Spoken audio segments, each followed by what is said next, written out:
Salve, salve, alunos e alunas do canal Educação. Sejam todos muito bem-vindos, sejam todas muito bem-vindas a mais essa aula de ensino religioso. A aula de ensino religioso, aula magna de ensino religioso, aula das aulas, aula Nobel de ensino religioso, e eu agradeço imensamente, eu agradeço carinhosamente a participação e a audiência de tanta gente linda, maravilhosa, inteligente, competente do meu Piauí, do Brasil e do mundo inteiro. Salve, salve! Alegria, alegria! Abraço carinhoso a tanta gente linda, maravilhosa, que acompanha, prestigia esta aula e sem perder tempo, sem perder tempo, sem perder tempo, porque tempo é conhecimento. E qual será? E qual será? E qual será a nossa temática de hoje?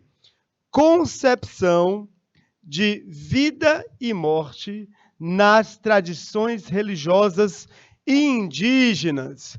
Continuamos a nossa série de aulas sobre a concepção de vida e morte, ou seja, a resposta para a vida após a morte nas tradições religiosas. E hoje vamos verificar qual é essa visão na tradição religiosa, espiritual das comunidades indígenas. Também iremos abordar um tema transversal: acessibilidade e conquistas da comunidade surda. Objetivos: conhecer a concepção de vida e morte nas tradições religiosas indígenas e também conscientizar, olha só, o aluno sobre a importância da acessibilidade, demonstrando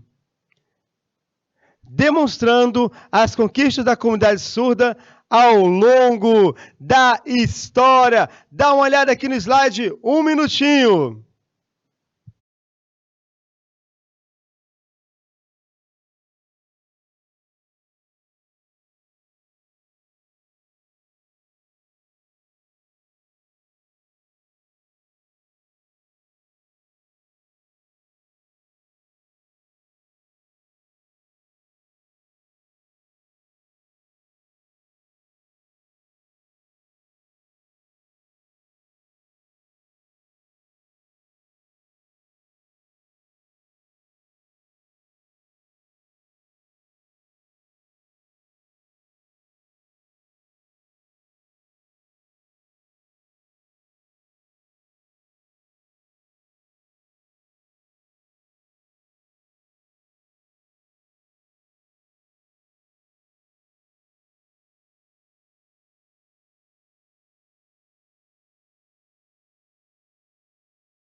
Estamos continuando nossa aula, então vem comigo, sem perder tempo. Vamos começar falando sobre o Setembro Azul, querido aluno e querida aluna. O mês de setembro não é apenas o mês amarelo, o mês de prevenção contra o suicídio. Também é o Setembro Azul, o mês das conquistas da comunidade surda. Por que o mês de setembro? Porque ele possui datas importantes para a própria comunidade surda na sua luta por direitos. A primeira data importante, que é uma data triste, foi o Congresso de Milão, realizado de 6 a 11 de setembro de 1880. Esse momento foi lamentável para a comunidade, porque o Congresso de Milão determinou a proibição do uso e ensino das línguas de sinais na educação dos surdos, dando preferência ao método oral. Por que é um momento lamentável? Porque não acolheu a diversidade e a diferença. Em vez da sociedade acolher a diferença e adaptar-se a essa diferença, quis padronizar todos no mesmo padrão. Dia 23 de setembro temos o Dia Internacional das Línguas de Sinais e no dia 26 de setembro, Dia Nacional do Surdo. Outra data importante, dia 30 de setembro, Dia do Tradutor de Libras. Então, setembro é um mês importante para a comunidade surda. Continuando, por que a cor azul? A cor azul também, originalmente, está relacionada a um fato triste da humanidade. No entanto, ela foi ressignificada.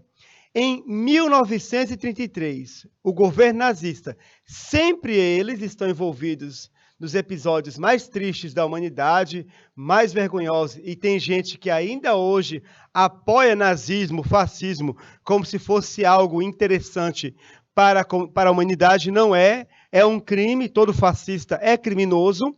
Instituiu a chamada Lei de Prevenção de Doenças Hereditárias. Olha só o nome da lei. Lei de Prevenção de Doenças Hereditárias. O que ela determinava exatamente? A esterilização compulsória de quem possuía alguma doença hereditária que pudesse acarretar deficiências físicas ou mentais. Em nome da raça pura, da raça ariana, como os alemães imaginavam, eles não vislumbravam, não aceitavam que deficiências físicas, que para eles eram defeitos, fizessem parte da composição do povo alemão. Então, vamos nos prevenir para as próximas décadas, impedindo que pessoas com deficiência tenham descendentes e espalhem esses defeitos por nossa raça, por nosso povo. Olha até onde vai a mente doentia de uma pessoa em termos de política extrema direita, tá bom? Para identificar as pessoas que possuíam deficiência, os nazistas amarravam faixas azuis nos braços das pessoas. Então, as pessoas que possuíam deficiência, elas tinham em seu braço amarrado uma faixa azul. A comunidade surda, ela escolheu o azul turquesa por dois motivos. O primeiro motivo, manter viva a memória de todos aqueles que sofreram, perderam inclusive sua vida nas mãos do governo nazista e governos fascistas, com essas leis de, abre aspas, prevenção de doenças hereditárias, considerando não somente a comunidade surda, mas todos os deficientes, como defeitos que não poderiam se propagar na humanidade. E a comunidade surda escolheu para representar o orgulho de sua identidade, o orgulho de ser diferente, o orgulho de contribuir com a diversidade. Então, querido aluno, querida aluna, nesse mês de setembro, não se esqueçam o mês das conquistas da comunidade surda, o Setembro Azul. E agora sim, começando nossa aula sobre as tradições religiosas indígenas, organização social indígena, é o nosso primeiro tópico. Turma, cada povo indígena é um mundo. Eu não posso falar num grande sistema social indígena. Isso inclui também aspectos da religiosidade e a resposta sobre a vida após a morte. Cada povo indígena, por viver isolado, ele tem sua concepção, a sua visão de mundo. Então, em nossa aula de hoje, o que vamos tentar é expor características gerais dos povos indígenas, ressaltando que pode haver diferenças, até mesmo significativas, entre elas. Temos aqui nessa fotografia o povo Yanomami, o povo do norte, uma tribo, pode-se afirmar, recém-descoberta há 30, 40, 50 anos, e que está a muito custo sendo preservada, embora o seu território seja invadido constantemente por garimpeiros, mineradores, pessoas que veem a natureza não como uma fonte de vida, mas como uma fonte de riqueza. Bom, dito isso, organização social dos povos indígenas. Não há classes sociais como nós conhecemos na nossa sociedade ocidental. Classe baixa, classe média, classe alta. Se você reparar, o próprio modelo, aqui, olha só, da comunidade Yanomami, você vai perceber que é um modelo circular. Ou seja, não há diferenças entre as pessoas. Não há uma casa melhor que a outra. Ó. Não há uma casa melhor que a outra. Não há nenhum aspecto externo que indique que esse é melhor do que aquele. Por quê? Porque a comunidade indígena, ela se organiza em 3 princípios. No princípio da solidariedade, no princípio da partilha e no princípio da generosidade. Isso implica dizer que tudo aquilo que é produzido, tudo aquilo que é consumido numa comunidade indígena é feito de modo igualitário, está bem? Figuras importantes se destacam, claro, toda comunidade tem seu líder. Nós temos em comunidades indígenas, basicamente, 2 líderes. O primeiro é o pajé, ele é o sacerdote, ele é o chefe religioso da comunidade. O segundo é o cacique, é o chefe, digamos assim, político da comunidade. Turma, para bem entendermos a questão da vida após a morte, segundo o olhar indígena, precisamos falar sobre perspectivismo indígena, ou seja, o olhar indígena sobre a natureza e sobre nós mesmos. E eu peço a vocês muita atenção para entendermos como o indígena observa a si mesmo e a natureza.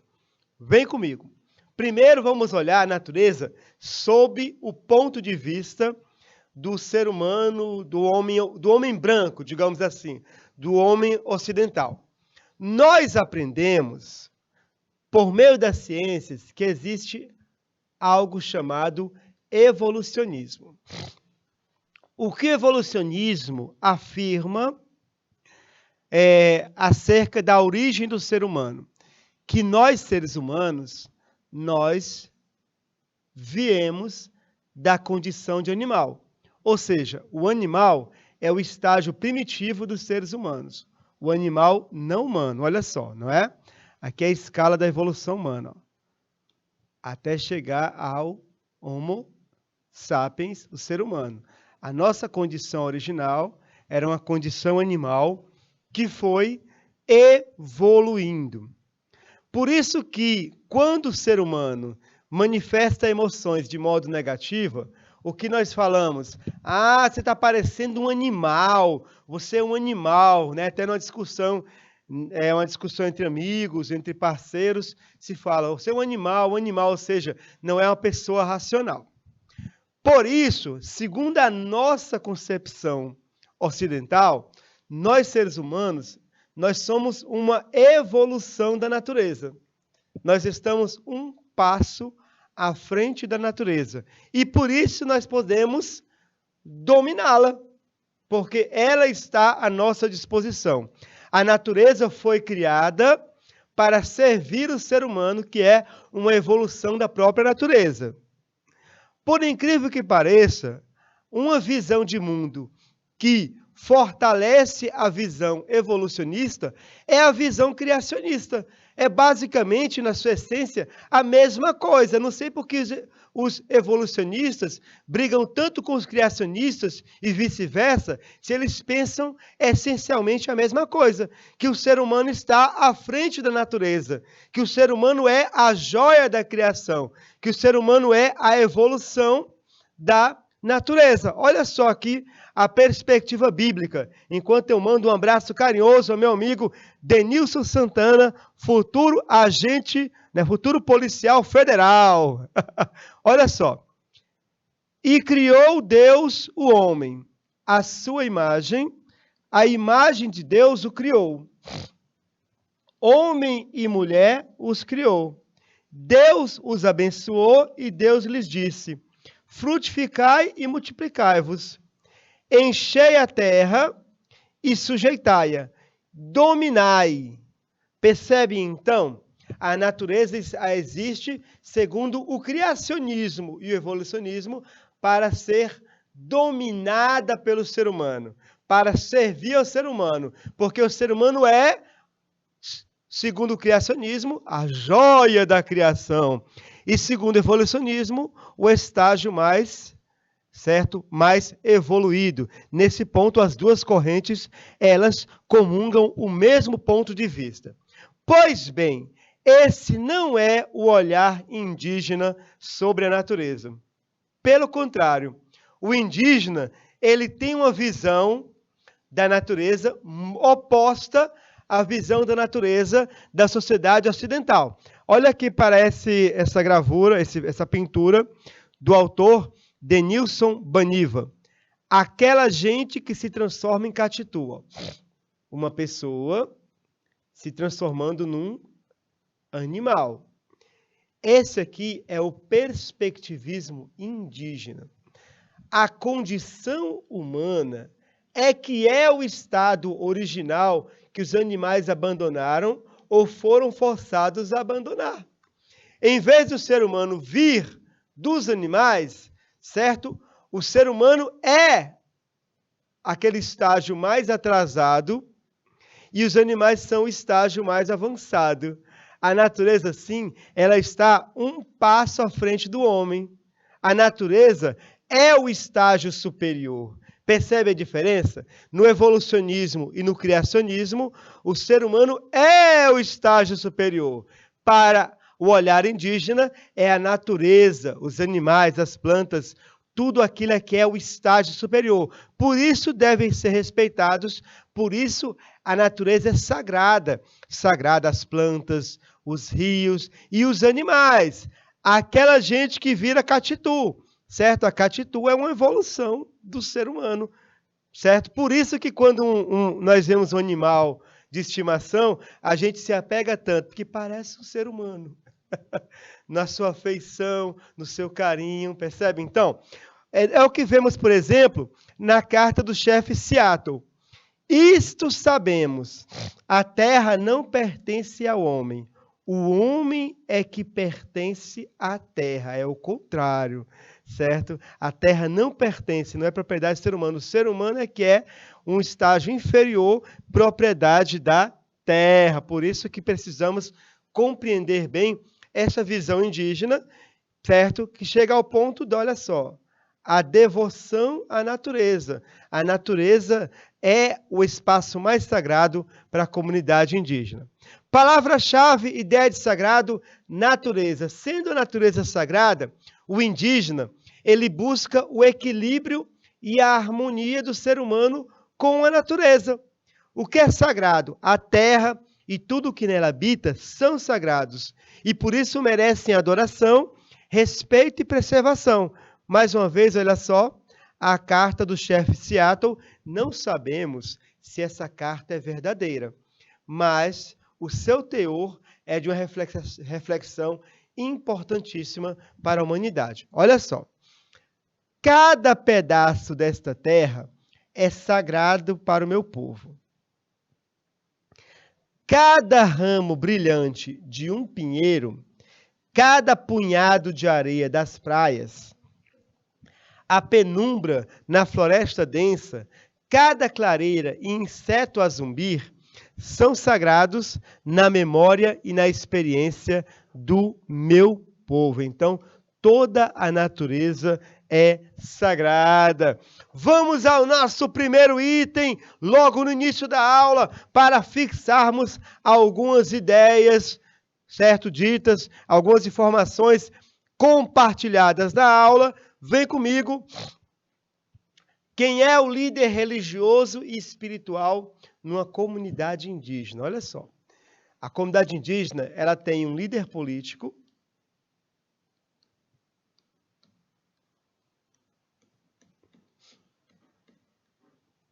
e ela possui um líder espiritual.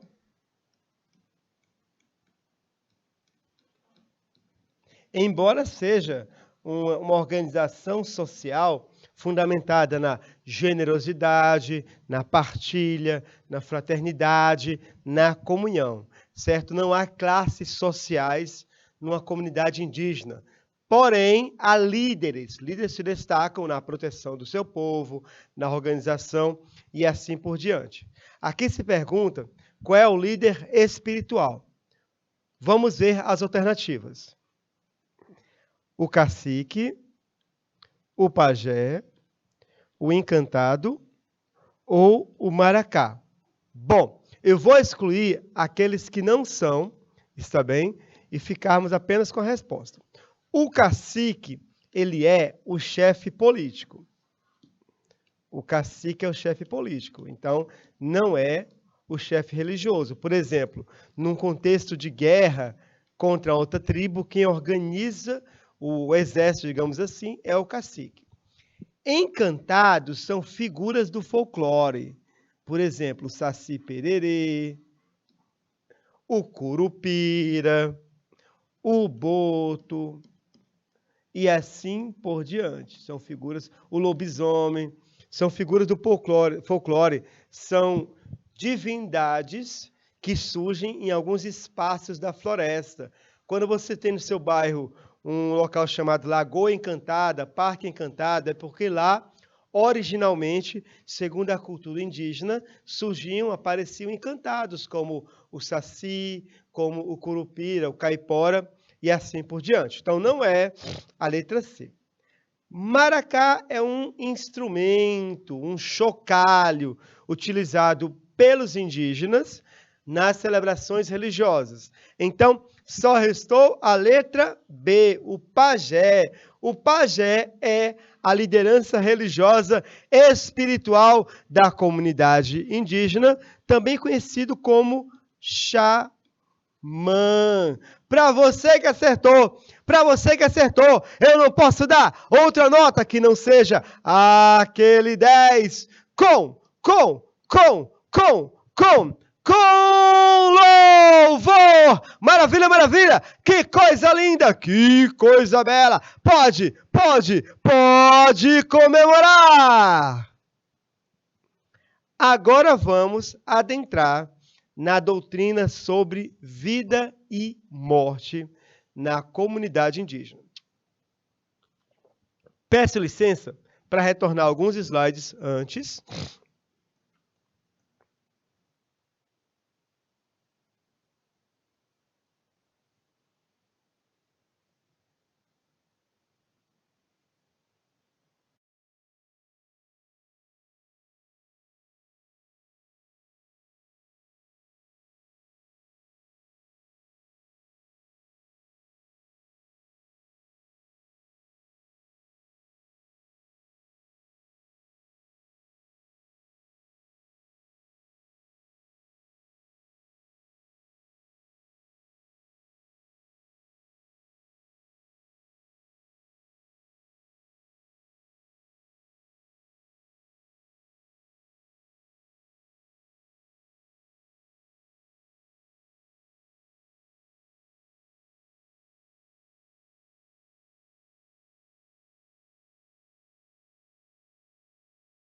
Vamos ler juntos para que tenhamos uma ideia também de qual é a resposta para a morte na comunidade indígena. Olha só.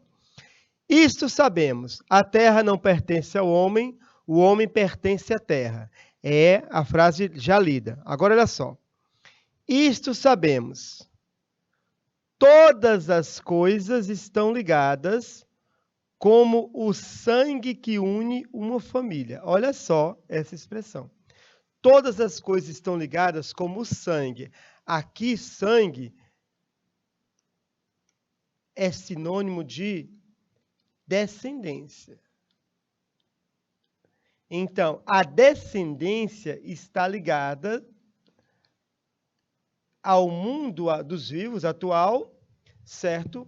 Pelo sangue. O sangue, a descendência, todos os membros de uma família, vivos ou mortos, estão ligados, estão unidos. Não há uma separação entre eles. Há uma ligação em tudo. Então, eu hoje estou vivo, mas eu possuo uma ligação com os meus parentes já falecidos. Essa ligação permanece, certo? Pelo decorrer do tempo, dos anos, das décadas, dos séculos. O que ocorrer com a terra recairá sobre os filhos da terra. O homem não tramou o tecido da vida. Ele é simplesmente um de seus fios. Tudo o que fizer ao tecido, fará a si mesmo. Turma, se você reparar bem, nós temos aqui uma ideia de continuidade. A vida continua. A vida continua, mas de certa forma. Olha só. Vejam bem, esse desenho aqui, exatamente esse, olha só. Nós temos aqui, ó, a criança, o adolescente, o adulto, o idoso. Olha só a continuidade das raízes até a copa da árvore. Então, para o indígena, a vida após a morte é uma continuidade na descendência. Eu continuo vivo nos meus descendentes. Ora, essa visão de vida após a morte, de continuidade na descendência, é o que nós chamamos de ancestralidade. O que é ancestralidade? É justamente o conceito de que o ancestral permanece próximo, vivo à tribo. Uma espécie de espírito vivendo no mundo à parte, mas que paira sobre o lar para garantir que seus descendentes observem os costumes. Cada criança que nasce é um ancestral que retorna. Não no sentido de reencarnação, mas no sentido de continuidade. Para compreendermos esse conceito de ancestralidade, nós precisamos assimilar o entendimento de família, tribo e clã sob o olhar da sociedade indígena. O que a sociedade indígena entende como família, tribo e clã? Uma família extensa. O que é uma família extensa? Assim, em termos simples para nós compreendermos. Você é casado, aí na sua casa mora você e sua esposa e seu filho. Porém, no mesmo núcleo familiar, no mesmo lar, moram também o seu cunhado, a sua cunhada, a sua sogra, o seu sogro. Vocês convivem no mesmo espaço, numa mesma casa, numa mesma residência, certo? Dividem momentos. Vocês formam, então, uma família extensa. Ela é maior do que aquela família nuclear tradicional. Pai, mãe e filhos, ou outros modelos, pai, pai, filho, mãe, mãe, filho. É maior do que o núcleo familiar do companheiro, companheira, filho, filha, certo? É maior, é mais extensa. Engloba outros parentes vivendo no mesmo espaço. A tribo e o clã também se entende como família extensa. Para a comunidade indígena, a família não é apenas o pai, a mãe e os filhos. Como toda a sociedade tribal, a família também engloba o avô, a avó, o primo, o tio. A noção de família ela é mais extensa. Todos são irmãos. Então, o respeito pelo clã é muito importante para a pessoa, porque o clã, além de ser sua família, ele torna todos os membros daquele clã como membros de uma mesma família. O conceito de clã, ele compreende, além dos vivos, os mortos. Então, a família é ainda mais extensa. Tem a tua família viva, digamos assim, com quem você vive, com quem você convive.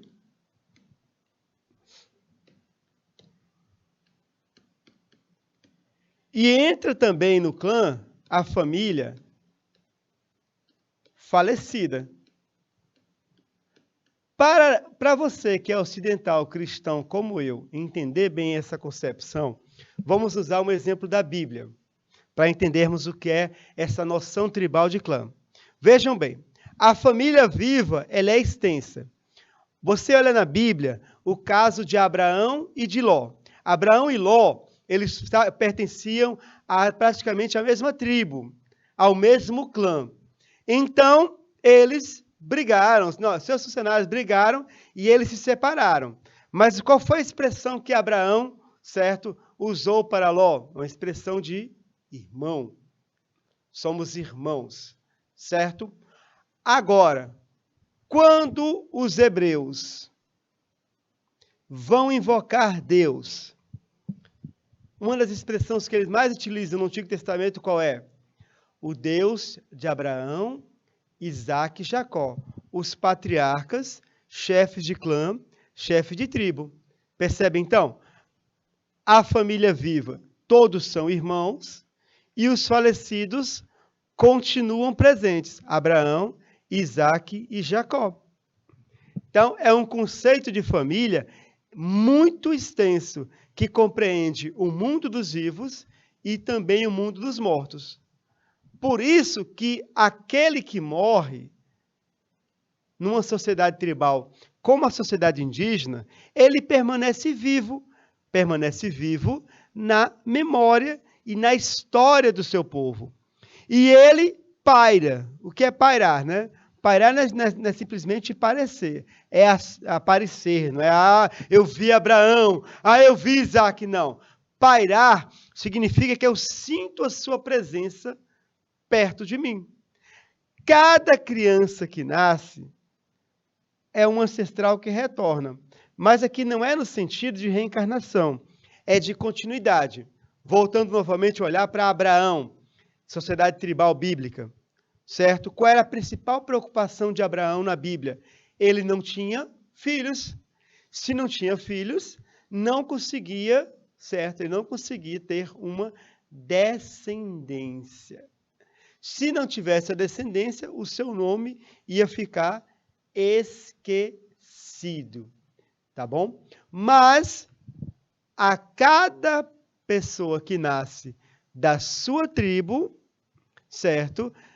Mantém-se viva a memória de Abraão.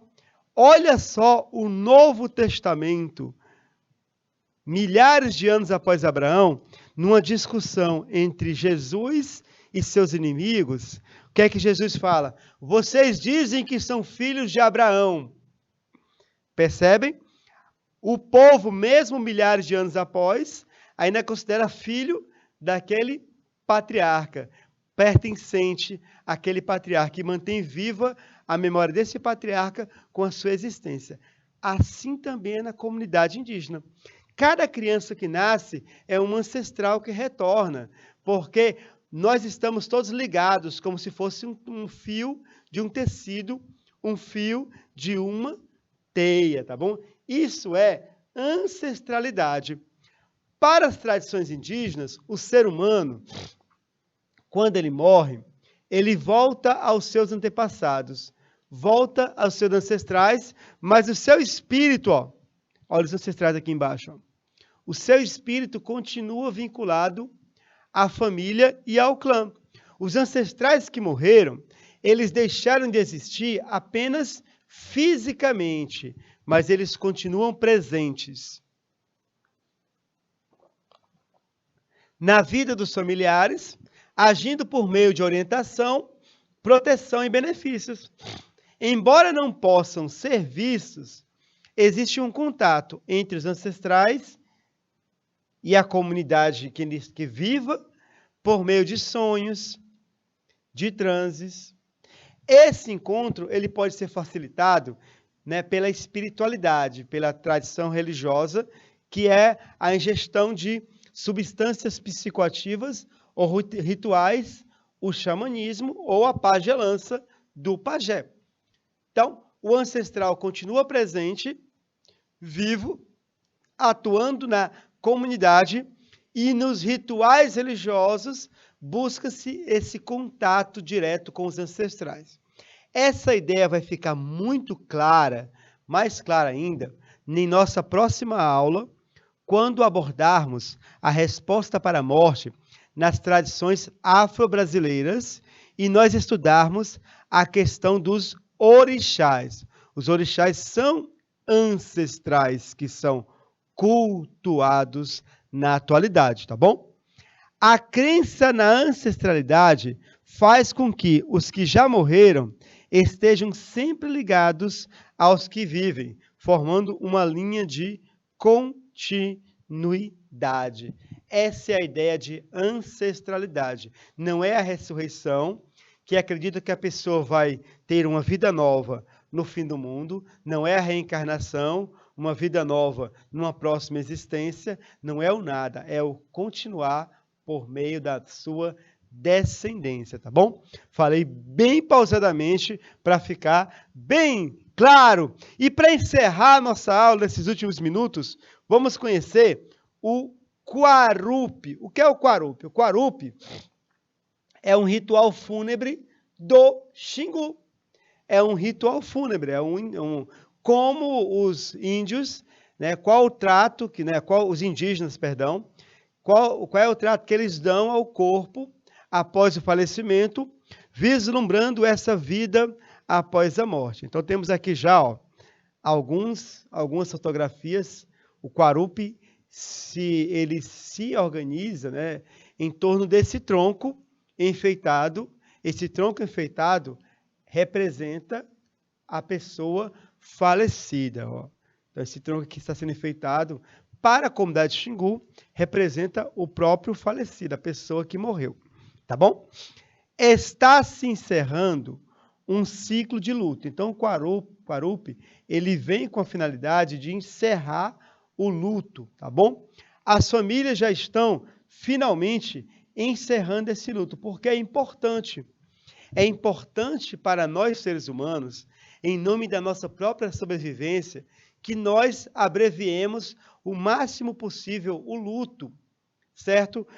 Embora tenhamos saudades das pessoas falecidas, mas é importante virar a página e continuar a nossa existência, claro, respeitando-se o tempo de cada um. Para os povos indígenas, é importante encerrar esse espírito de luto para que as pessoas que ficaram possam continuar a sua vida, digamos assim, com mais tranquilidade, sem aquele peso em suas costas, tá bom? Esse tronco aqui representa minha prima que faleceu. Esse aqui é do tio do meu pai.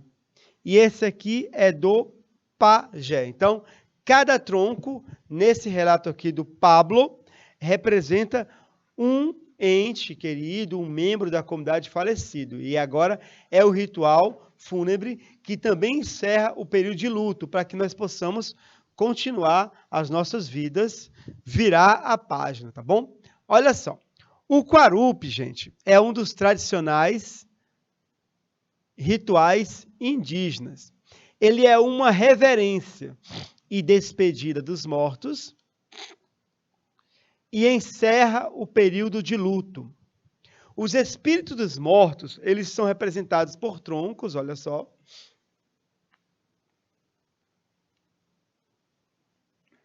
De uma árvore sagrada. Então, esse tronco, ele não é de uma árvore qualquer. Ele é retirado de uma árvore considerada pelos indígenas como uma árvore sagrada. Esse ritual, ele é próprio dos indígenas, dos povos indígenas. Eu vou fazer só um parêntese para a questão de vocabulários, tá bem? Eu estou me policiando bastante, porque o termo correto, alunos e alunas, é indígena ou silvícola. Você usar o termo índio é uma expressão preconceituosa. Eu estou aqui, ano passado, naquele famigerado 7 de setembro, em que houve uma tentativa de golpe no Brasil, tribos indígenas, comunidades indígenas estavam na esplanada em Brasília, naquele dia, naquela data, e os apoiadores do golpe, eles tentaram, provocar uma discussão, uma briga com os povos indígenas para filmar e assim justificar a sua ação violenta. Então, uma senhora foi até o meio dos indígenas e começou a provocá-los. E uma das formas que ela usou para provocar, não sei se vocês recordam, ela pegou um celular e simulou que ligava para uma amiga e falou assim: eu estou aqui no meio de um bando de índio. Quando uma jovem indígena escutou, ela ficou imediatamente revoltada. Índio não, indígena, indígena, indígena, porque é o termo correto, certo? Povos indígenas, povos silvícolas, povos aborígenes. Claro que, entre eles, a comunidade indígena, eles se referenciam índio, mas quando é de fora para dentro, o respeito nos diz que utilizemos o termo indígena ou silvícola. E povos indígenas, comunidades indígenas, está bem? Dito isso, continuando. Esse ritual ele é realizado pelos povos indígenas da região do Alto Xingu, no Mato Grosso. Qual é a intenção? Celebrar a memória dos mortos e liberar suas almas para o mundo espiritual tal qual eles compreendem. Por quê? Porque a visão de vida após morte do indígena é diferente, por exemplo, da visão de vida após morte do cristão. Vamos tomar aqui 3 pontos, certo? Salvação, essência e vida após a morte, e fazer uma comparação entre a visão cristã sobre cada um desses pontos e a visão dos povos indígenas para compreendermos as diferenças culturais. Por exemplo, em termos de salvação, o que o cristianismo diz? Que a vida na terra oferece oportunidades para que eu possa merecer o céu. O que isso quer dizer? Quer dizer que se eu for uma boa pessoa na terra, após morrer, eu vou para o céu. A partir de sua fé e obras, o cristão adquire o direito de ir para o céu. Essa expressão ela não faz sentido para a comunidade indígena, porque o indígena não precisa merecer o céu. Todos são destinados à felicidade eterna. Não há uma ideia de remuneração existente como na doutrina cristã. Com relação à essência da religiosidade, para os cristãos, qual é a essência? É o querigma. Jesus Cristo é o Filho de Deus, morto e ressuscitado. Essa é a essência da pregação dos primeiros apóstolos. Para os povos indígenas, qual é a essência? É a harmonia com a natureza, que é sagrada. E qual é a resposta de vida após a morte no cristianismo? A ressurreição para o céu e para os povos indígenas, a ancestralidade. Então, há diferenças muito grandes entre cultura e religiosidade entre os povos indígenas e a civilização ocidental. Continuando. Cada morto celebrado no ritual, ele é representado por um tronco de madeira, isso já foi dito. Esse tronco é ornamentado e é jogado no rio ao final da cerimônia. Ou então ele é jogado numa outra fonte de água sagrada, não é? A natureza é sagrada. Continuando.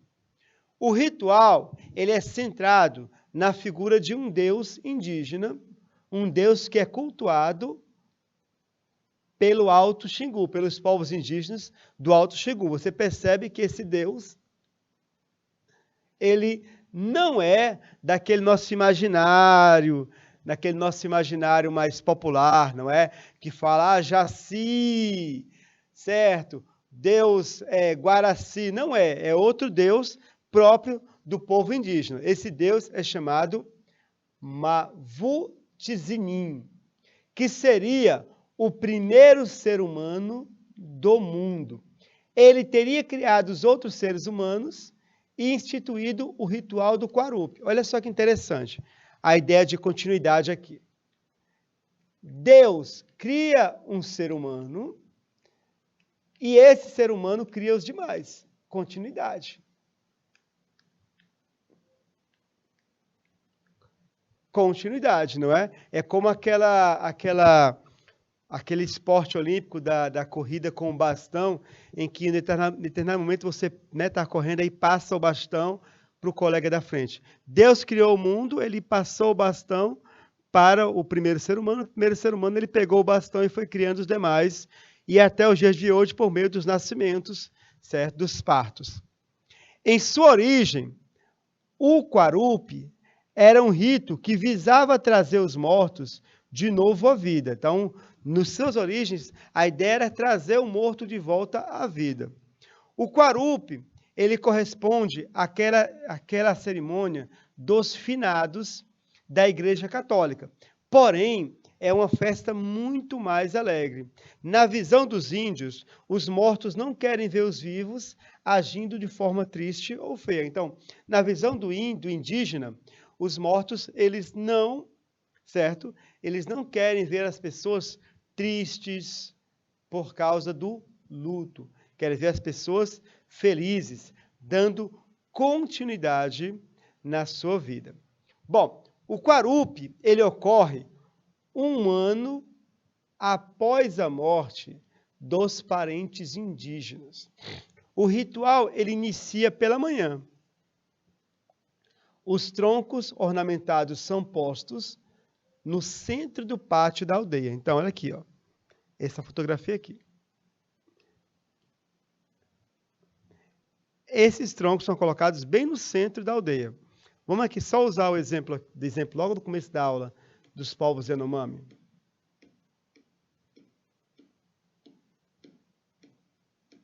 Embora seja outro povo, só para entender. Suponhamos que aqui fosse um povo Xingu. Os troncos iam ficar aqui, ó, no centro da aldeia, tá bom? Bem no centro. É uma visão interessante que as comunidades, as sociedades tribais possuem do centro do espaço religioso, do espaço sagrado. Se você reparar bem também nas tradições religiosas afro-brasileiras, o centro do terreiro é o local mais importante. Bom, os indígenas, com muita dança e canto, eles colocam os troncos em frente ao local onde os corpos dos homenageados estão enterrados. Então, os corpos estão enterrados, certo? Nesse espaço aqui, e os troncos ficam bem em frente desse local onde foram enterrados os corpos. Em torno deles, a família faz uma homenagem aos mortos. Então, eles passam a noite toda acordados, chorando e rezando pelos falecidos. Essa festa ela é tão importante para a comunidade indígena que indígenas de outras etnias são convidados para a celebração. Eles acampam nas redondezas da tribo e recebem das famílias de luto presentes como peixe, beiju, né, ou como em outros lugares é conhecido, a tapioca, tá bom? O que é interessante também é que é uma oportunidade da prática de esportes. Olha só que interessante. Quando são finalizadas as homenagens aos mortos, no segundo dia do ritual, iniciam-se as lutas ruca ou uca-uca. Essa luta ela é praticada com os atletas de joelhos. Olha só, eles estão de joelhos. Ó. Isso aqui faz parte do Quarup. Essa luta, a prática esportiva. O dono da luta, na parte central da arena, ele escolhe os adversários, chamando-os pelo nome. Então, o dono da luta, ele chama os adversários pelo nome. Eu quero esse, quero aquele, quero outro. Então, os lutadores ficam frente a frente, eles se ajoelham e giram de forma circular em sentido horário. eles se encaram e começam a luta. O objetivo é levantar o oponente e depois levá-lo ao chão. Então, o objetivo é levantar o oponente e batê-lo, bater com ele no chão. Ao final da luta, os ornamentos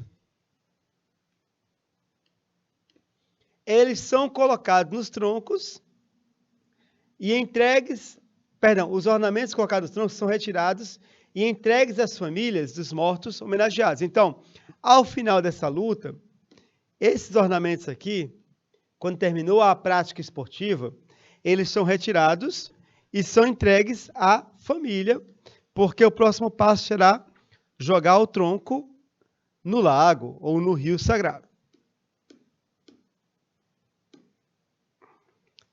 São atirados no rio ou noutra fonte de água. Qual é o interesse? Já sabemos que a alma dos mortos seja libertada, livre.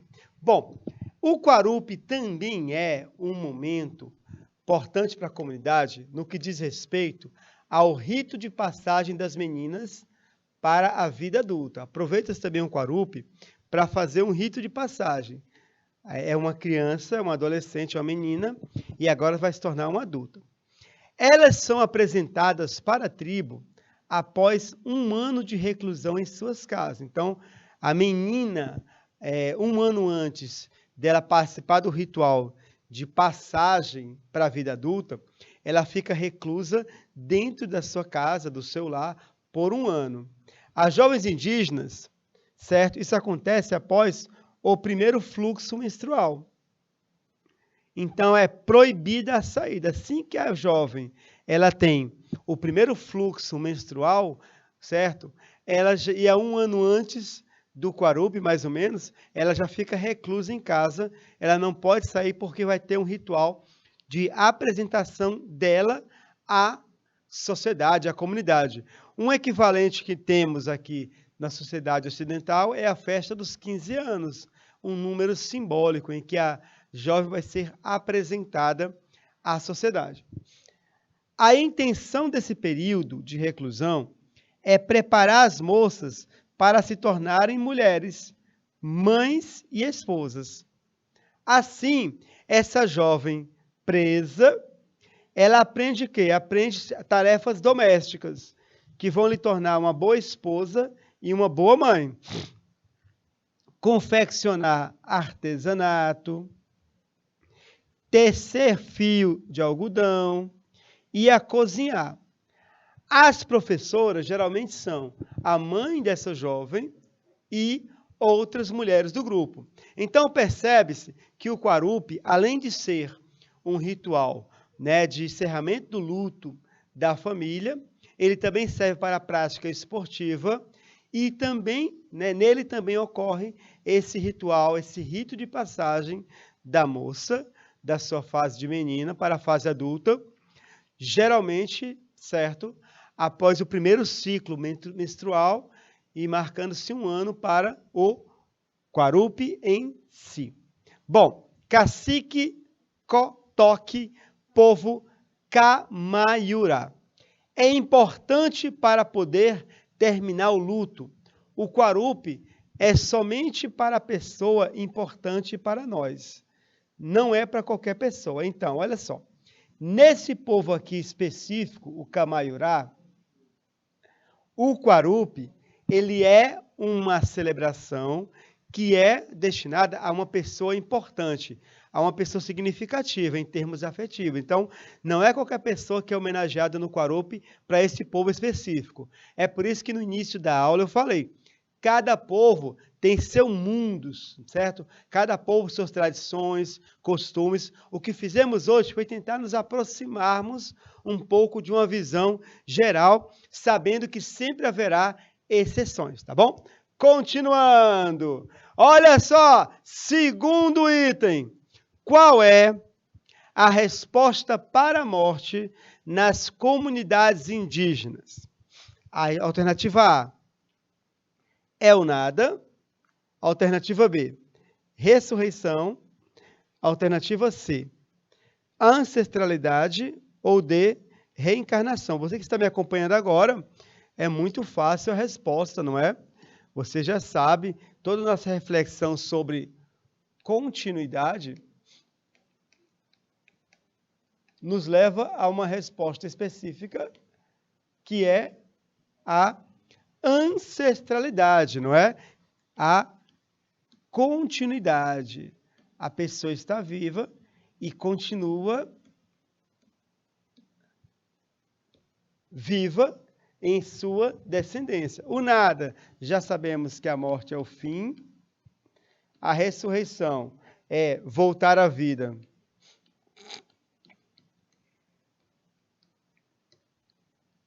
no fim do mundo.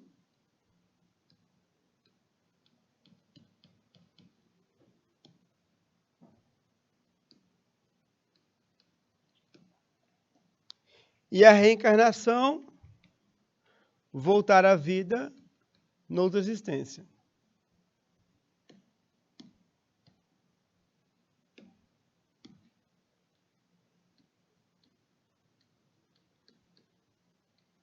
Noutra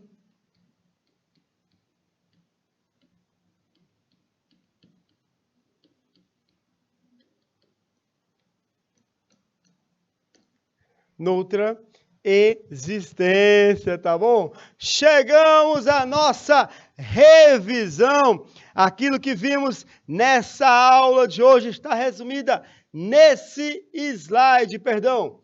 Turma, hoje nós aprendemos um pouco sobre a comunidade indígena, uma visão aproximada, geral dos povos indígenas.